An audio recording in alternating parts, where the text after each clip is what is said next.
Pastor Praveen గారి మరణం రెండు తెలుగు రాష్ట్రాల్లో కలకలం రేపింది. అసలు ఏం జరిగింది? దీని వెనకాల ఎవరెవరు ఉన్నారు? అసలు ఆ యాక్సిడెంట్ వెనకాల అసలు జరిగిన ఇన్సిడెంట్ గురించి అయితే తెలుసుకుందాము. ప్రస్తుతం అయితే మనతో పాటు ఆంధ్ర నుండి పాస్టర్ రాజు గారు అయితే ఉన్నారు. నమస్తే అండి రాజు గారు. నమస్తే అండి. పాస్టర్ ప్రవీణ్ గారు మరణ వార్త తెలిసి వాళ్ళకి 4 రోజులు అవుతుంది.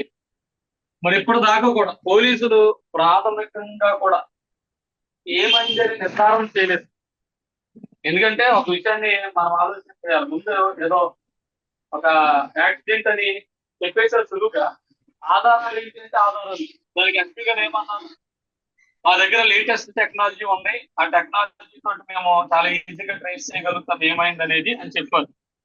అంత మాత్రమే కాదు, రోజుకొక సీసీటీవీ ఫుటేజ్ రిలీజ్ చేస్తారు. ఎందుకండి ఇప్పుడు ప్రభుత్వం లేకపోతే పోలీస్ వ్యవస్థ ఒకేసారి అవన్నీ తీసి చూసి అంటే ఇలా ఆలస్యం చేయడం, ప్రతి సీసీటీవీ ఫుటేజ్ కూడా ఒక ఒక నిమిషమో లేకపోతే 30 ప్రవీణ్ గారైనా కాదా కనపడట్లే. ఏదో ఒక బైక్ వెళ్తుంది, ఆ బైక్ ఏదో సిగ్నల్ లైట్ వెలుగుతుంది, హెడ్ లైట్ లేదు అంటున్నారు. అన్నిటికీ ఒక్కటే హెడ్ లైట్ ఎలగట్లేదు. ఏ సీసీటీవీ ఫుటేజ్ లో కూడా ఎప్పటిదాకా రిలీజ్ చేస్తుంది అంటే ఎలగట్లేదు. మా ప్రశ్న ఏంటంటే ఎందుకు ఎలగట్లేదు? టోల్ గేట్ దగ్గర రిలీజ్ చేసినటువంటిది ఉందో, ఆయన బండిని స్లోగా నెట్టుకుంటూ వెళ్తున్నారో దాంట్లో ప్రవీణ్ పగడాల గారు కాదు ఆ ఫుటేజ్ లో ఉన్నటువంటి పర్సనాలిటీకి చాలా వ్యత్యాసం ఉంది. సోషల్ మీడియాలో కూడా దాన్ని దాన్ని క్వశ్చన్ చేస్తూ చాలా వీడియోస్ కానీ ఫొటోస్ కానీ రిలీజ్ చేస్తారు. కాబట్టి దీని వెనకాల ఏది లేకపోతే ఎందుకు ఎంత తాత్సారం చేయాలి అనేది మా ప్రశ్న. అంటే ఇక్కడ మళ్ళీ ఈ రోజు అక్కడికి వెళ్ళి ఇంకొకసారి కూడా ఎంక్వైరీ చేయడం జరిగింది. ఇంకేమైనా ఆధారాలు అలాంటివి ఏమైనా దొరికాయా?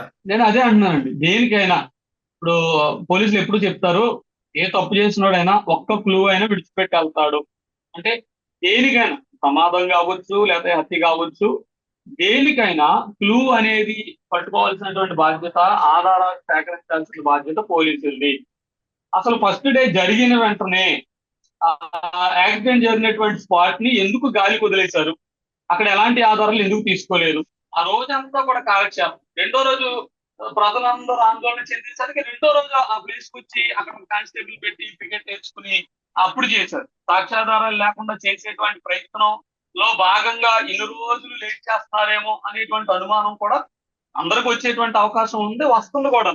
వాస్తవంగా అయితే మేము ఆ రోజు పోలీసులు తెచ్చిన ఒత్తిడికి వాళ్ళు ఏమన్నారంటే, అదే రోజు జరిగిన 2-3 గంటల్లో మేము పోస్ట్ మార్టం రిపోర్ట్ మీకు ఇస్తాము అని చెప్పాకే మేము ఆ రోజు శాంతిగా ఎలాంటి ఆందోళన లేకుండా పోస్ట్ మార్టం జరగడానికి ప్రజలందరూ కూడా అక్కడ సహకరించారు.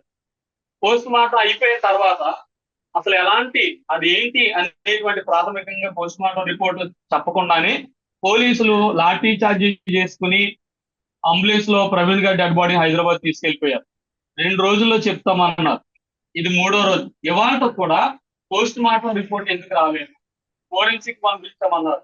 ఫోరెన్సిక్ రిపోర్ట్ కానీ పోస్ట్ మార్టం రిపోర్ట్ కానీ ఎందుకు బయట పెట్టలేదు అంటే, నేను ఒకటే అడుగుతున్నానండి, దీంట్లో ఎలాంటి పొరపాట్లు లేవు, దీంట్లో ఏదో సింపుల్ గా ఒక ప్రమాదం జరిగింది అంతే అనేది అయితే కనుక దాయాల్సిన పని ఏంటి, లేట్ చేయాల్సిన పని ఏంటి, మరిన్ని ఆధారాలు సేకరించే పని ఉంటే కనుక ప్రజలను శాంతిపరచడానికి మధ్యలో ఎవరు ఈ విషయమై ఏం జరుగుతుంది అనేది ఒక ప్రెస్ మీట్ పెట్టి.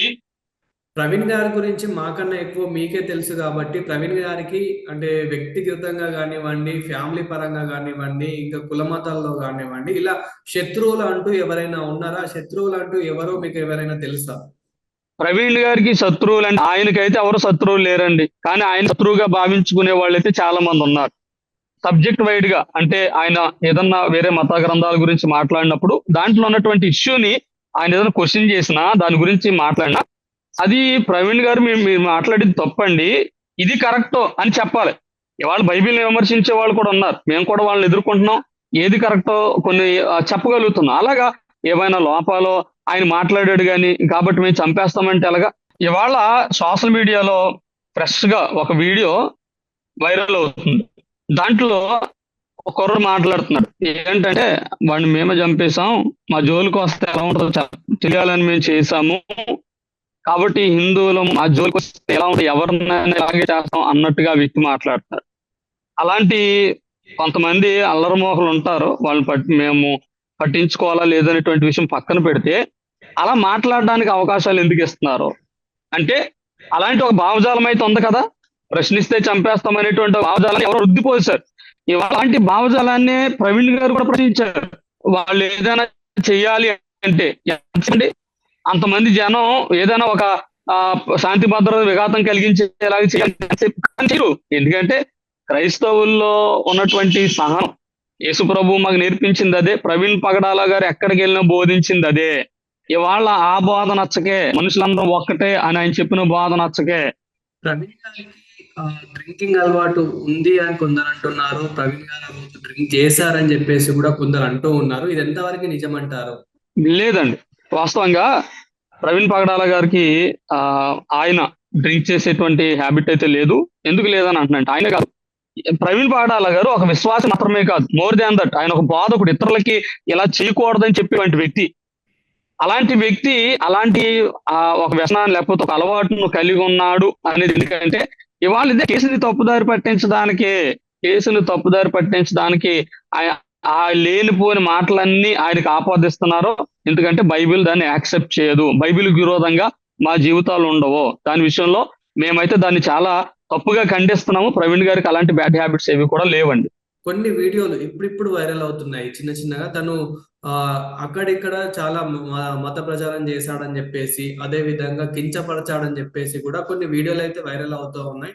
సో ఇలా కించపరచడం అనేది ఎంతవరకు కరెక్ట్ అంటారు? ప్రవీణ్ వర్షంలో మీరేం చెప్తారు? అది కించపరచడం కాదండి, ప్రశ్నించడానికి కించపరచడానికి చాలా వ్యత్యాసం ఉంది. రెండోది ఎక్స్పోజ్ చేయడం.